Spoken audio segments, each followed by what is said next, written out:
क्योंकि इसको नहीं करना है। अब सबसे पहले इसको ये करना होगा कि इसको इस बात पर यकीन करना होगा कि मैं खुद अपनी मर्ज़ी का मालिक हूँ और मैं किसी चीज़ को कंट्रोल नहीं करता हूँ और ना ही किसी लोगों को कंट्रोल करता हूँ। तो एक कुलिया है, मैं उर्दू में ट्रांसलेशन करने की कोशिश कर रहा हूँ कि जिस चीज़ पर हमारा कंट्रोल नहीं है हम उसकी फ़िक्र नहीं करेंगे। इंग्लिश में बोलते हैं I will not worry about things that I don't control. जिस चीज़ पर हमारा कंट्रोल नहीं है हम उसकी फ़िक्र नहीं करेंगे। ठीक है, आपको लिखना लिख ले, ये कुलिया है। ठीक है, जिस चीज़ पर कंट्रोल ना हो, हमारा कंट्रोल ना हो उसकी हम फिक्र नहीं करेंगे। अगर ये कुलिया को अपनी ज़िंदगी ऊपर अप्लाई कर लेता है फिर उसको गुस्सा नहीं आता। क्यों? कि गुस्से का रीज़न ये था कि मैं उन चीज़ों को कंट्रोल करना चाहता था जिस पर मेरा कंट्रोल नहीं है। छोड़ देना बेहतर। तो इससे अच्छा है कि आप उसकी वरी ना करें। आप उसकी वरी, अब यहाँ पर जो ये वर्ड आया कि उसकी वरी नहीं करें, उसकी फ़िक्र मत करें, क्योंकि अगर आप गुस्सा नहीं करते हैं लेकिन वरी करते हैं हो सकता है आपको कैंसर हो जाए। क्योंकि आप अब अंदर अंदर से चल रहे हैं, आपने मुंह से कुछ नहीं बोला लेकिन अंदर अंदर से चलकर आप अपने आप को मार डालेंगे। तो यहाँ पर दो चीज़ें सिखाई जा रही है, एक गुस्से को कंट्रोल, दूसरा उसकी वरी नहीं करनी है। क्योंकि हम नहीं चाहते हैं कि हम आपको ऐसी एक दवाई बताएं कि आपने अपने गुस्से को कंट्रोल कर दिया लेकिन अपने आप को नुकसान पहुंचा दिया।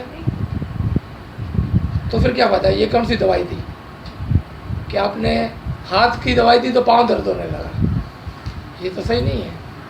तो इसके अंदर आपने देखा कि दो किस्म का इल्म मौजूद था। ठीक है, ओके। अब अगर कोई शख्स इस कुलिये को समझ लेता है पहले और अपनाता है तो आप देखना ऐसा नहीं कि आज उसने अपनाया कल ठीक हो गया। रफ्ता रफ्ता उसकी आदतों के अंदर फ़र्क आएगा और वो क्या कहता होगा और क्या सोचता होगा आप इसको देखें। जैसे वो उठेगा, उसको उठना नहीं है तो वो फ़ौरन से दो चीज़ करेगा, या तो बोलेगा मैं केयर नहीं करता हूँ कि जॉब से लेट होऊंगा मैं सो जाता, राइट, उसको गुस्सा नहीं है और ना ही वो जॉब की वरी कर रहा है, वो सो जाएगा वापस। या तो क्या बोलेगा भाई जॉब पे तो जाना ही है, गुस्सा करने की क्या बात है, उठ कर तैयार होकर जॉब पे चले जाएगा। ठीक है, ये उसकी आदत, उसके मिजाज के अंदर एक नुमाया फ़र्क नज़र आएगा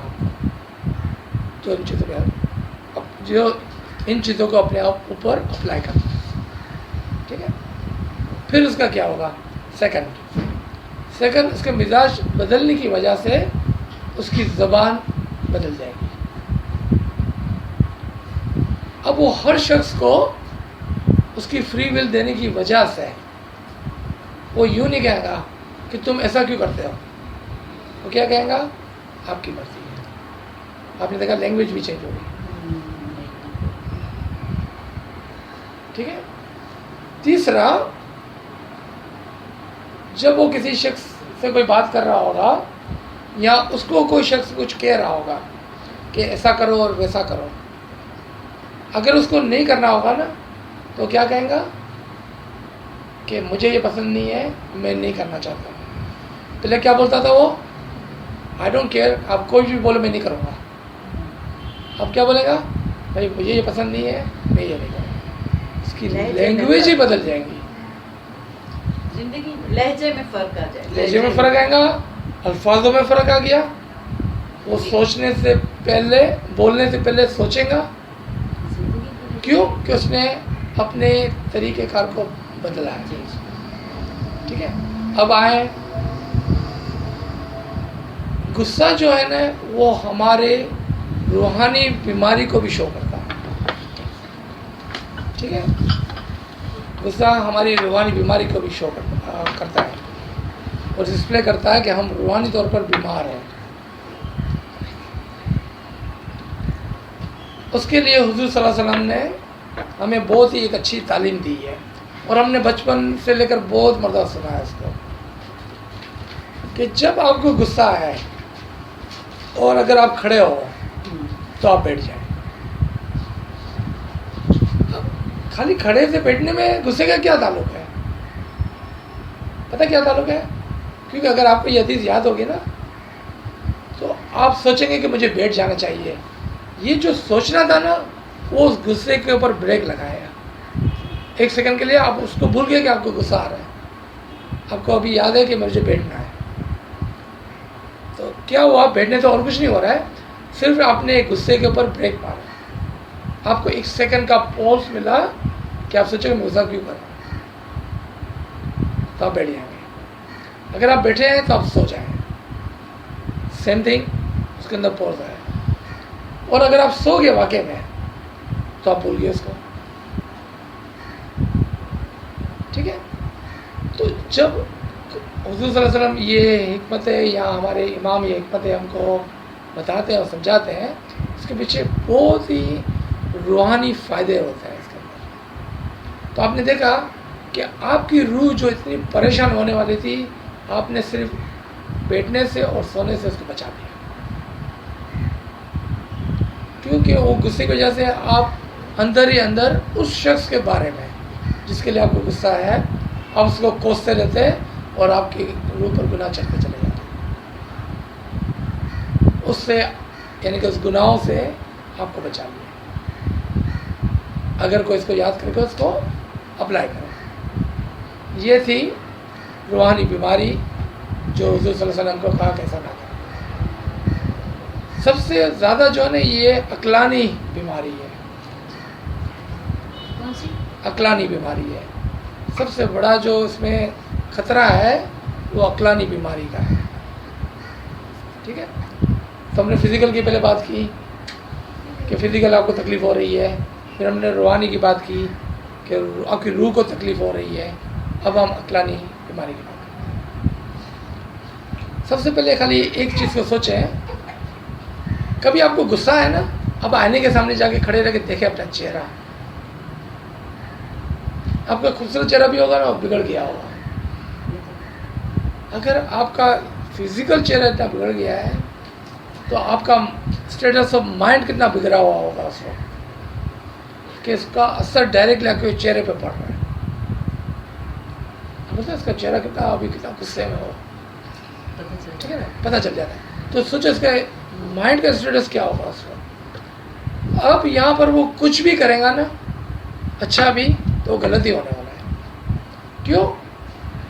कि वो अपने ब्रेन को इस चीज़ में यूज़ कर रहा है, ना कि जो काम कर रहा है।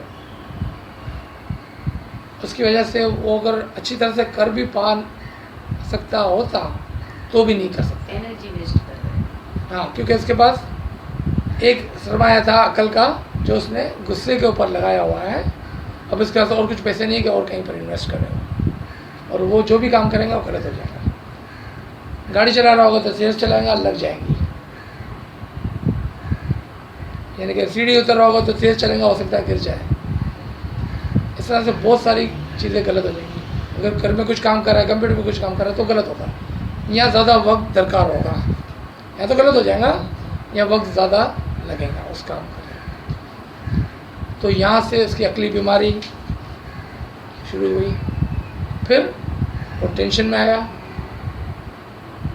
फिर उसको दूसरी बीमारी हो सकती है, डिप्रेशन हो सकता है, और बहुत सारी दूसरी अक्लानी बीमारी हो सकती है उसको। उसके लिए जो इलाज है वो ज़िक्र इलाही है। अगर आपको गुस्सा आए, उस वक्त आप मौला को याद करना शुरू कर दें, तो 2-5 मिनट के बाद आप शायद भूल जाएंगे उसको, या आपके अंदर सब्र आ जाएगा। 2 चीज़ें होंगी, या तो आप उसको भूल जाएंगे, या आपको सब्र आ जाएगा। ठीक है? कभी कभार हम सोचते हैं कि रोना जो है ना अच्छी बात नहीं है, हालांकि रोना अच्छी बात है। पता है औरतें फ़ायदे में क्यों रहती है हमारे मुकाबले में? आप लोग फ़ौरन रोना शुरू कर देते हैं, और वो सारी चीज़ें आप उसके अंदर दो डालते हैं। हम जो ना अपने अंदर रखते हैं और अपने आप को अंदर से मेंटली टॉर्चर करते हैं। तो इट्स ओके। लोग बोलते हैं रोती क्यों है, मैं आपको बताऊं इट्स ओके, क्योंकि वो आपकी हेल्थ को बरकरार रखेगा। तो आप रो लेते हैं ना, तो वो आप उसको बाहर निकाल दिए, और ये आपके अंदर खूबियाँ हैं जो हमारे अंदर नहीं है। ये हमारी कमज़ोरी है कि हम ये ऐसा नहीं कर तो सकते। गुस्सा भी मर्दों को ज्यादा आता है, हो सकता है, लेडीज को बहुत, शायद यही वजह हो। लेडीज को बहुत कम आता है ये बात, हो सकता है, मेरे हिसाब से। ठीक है ना? जहाँ तक नोट कर, क्योंकि देखें हर इंसान है, हम कहेंगे कि आदमी ज़्यादा होशियार होता है, तो ये बात भी दुरुस्त नहीं होगी, क्योंकि हम देखते हैं औरतें बहुत इतनी होशियार होती है। हम बोलते हैं आदमी ये कर सकता है, तो ये बात दुरुस्त नहीं है, क्योंकि औरतें भी बहुत सारी चीज़ें कर सकती है। तो हर आदमी और आदमी में फ़र्क है, और हर औरत और औरत में फ़र्क है, ठीक है ना? एक बात को हमें ख्याल रखना है कि कभी कभी हम बोलते हैं सारे मर्द ऐसे होते हैं, हमारी आदत होती है ये, हम आदतन बोलते हैं, सोचते नहीं है। रिमेंबर, हम इमाम को भी इसके अंदर इंक्लूड करते हैं, ठीक है? अब दूसरी तरफ आए, सारी औरतें वैसे होती है, तो उसके अंदर हम इमाम की माओं को भी, इमाम की बेटियों को भी शामिल करते हैं। यानी कि आपने बीवी फातिमा को भी शामिल किया, बीवी खदीजा को भी शामिल किया। कभी भी जनरलाइज ना करें, कभी भी नहीं, नेवर। ये अपनी आदत को बदलना है, अपनी सोच को बदलना है, ठीक है? आते हैं दोबारा गुस्से के ऊपर। तो गुस्सा ज़रूरी है कि इंसान कंट्रोल करे, डिप्लोमेसी ज़रूरी है, कन्वर्सेशन ज़रूरी है, ठीक है? जब हम कहते हैं डिप्लोमेसी, वो पॉलिटिक्स नहीं है, इसमें फ़र्क है। Politics is not good, diplomacy good. तो डिप्लोमेसी और पॉलिटिक्स में क्या फ़र्क है, उसमें पता है क्या? डिप्लोमेसी में आप निगोशिएट करते हैं, पॉलिटिक्स में आप झूठ बोलते हैं, और कुछ फ़र्क नहीं है इसके अंदर। दोनों बातें एक ही होती है, दोनों बातें एक ही होती है। वो भी यही कह रहा होता है, लेकिन वो झूठ बोल के कह रहा होता है। ये भी यही कह रहा होता है, लेकिन ये निगोशिएट कर रहा होता है। आप इसको समझें। आई नो थोड़ा डिफ़िकल्ट है, लेकिन देखें आप अपने, आपका छोटा बेटा है 5-10 साल का, आप बोलते हैं उसको कि बेटा ये काम कर दे, मैं तेरे को कैंडी दूँगी, ठीक है? हो सकता है वो काम करके आपको याद भी ना हो, आप उसको कैंडी ना दें। तो आपने झूठ बोला या आपने डिप्लोमेसी अपनाई? आपने डिप्लोमेसी अपनाई है, ठीक है? अब आए आप दूसरी तरफ, आप उसको बोलते हैं कि आप जाओ ये काम करके आओ, मैं आपको कैंडी दूँगी। जब वो आता है, आपको याद है और आप नहीं देते हैं, तो आपने पॉलिटिक्स यूज़ की थी, क्योंकि आपने उससे झूठ बोला था, क्योंकि आपकी नीयत ही नहीं थी इसको कैंडी देने की, आपको याद भी है और आपने उसको नहीं दी है। कितना वाज़े एग्जाम्पल है, क्योंकि आपने झूठ बोला था, आपकी नीयत ही नहीं थी देने की। तो पॉलिटिशियन जो होते हैं वादे करते हैं, उनकी नीयत नहीं होती है। डिप्लोमेट्स जो होते हैं ना, वो वादे करते हैं, उनकी नीयत होती है कि उसको पूरा करेंगे वो, और अगर नहीं करते हैं तो एक्सक्यूज़ देते हैं कि क्यों नहीं, कि बेटा मेरा इस वक्त कैंडी नहीं है, शाम को जमाता जाएगा तो मैं लेके दूँगी। अब देखा, खाली छोटी सी एग्जाम्पल है बच्चों की, लेकिन बहुत सीखने का है कि एक ही चीज़ को हम दो तरीके से बोल सकते हैं, ले सकते हैं, समझ सकते हैं। हालांकि दोनों में बात एक ही की हमने, दूसरी बात ही नहीं की थी हमने,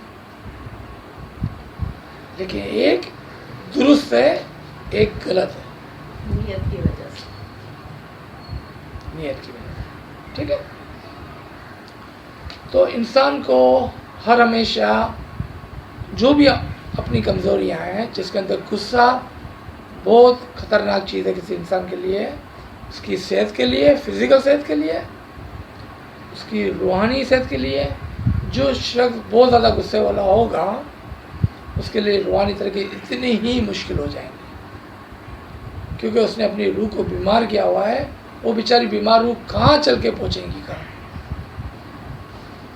और जो शख्स बहुत ज़्यादा गुस्सा वाला होगा, वो अक्लानी यानी कि इल्म, वो हकीकी इल्म को भी नहीं समझ पाएगा कि जो उसको मिल रहा होगा। क्यों? कि इसकी गुस्से की वजह से उसकी माइंड जो है ना, वो खर्च हो चुकी है पूरी, उसकी इंटेलिजेंट, उसकी इंटेलेक्ट, उसके सोच समझने का तरीका सब खर्च हो चुका है। और कैपेबिलिटी नहीं है कि वो और कुछ उसके अंदर डाले, या उसको स्टोर करे या उसको समझे। तो ये छोटा सा हमारा आज के गुस्से का था। यहाँ पर इसके रिलेशन से कोई क्वेश्चन है तो पूछ लें। ये बहुत अच्छा लगा। ओके।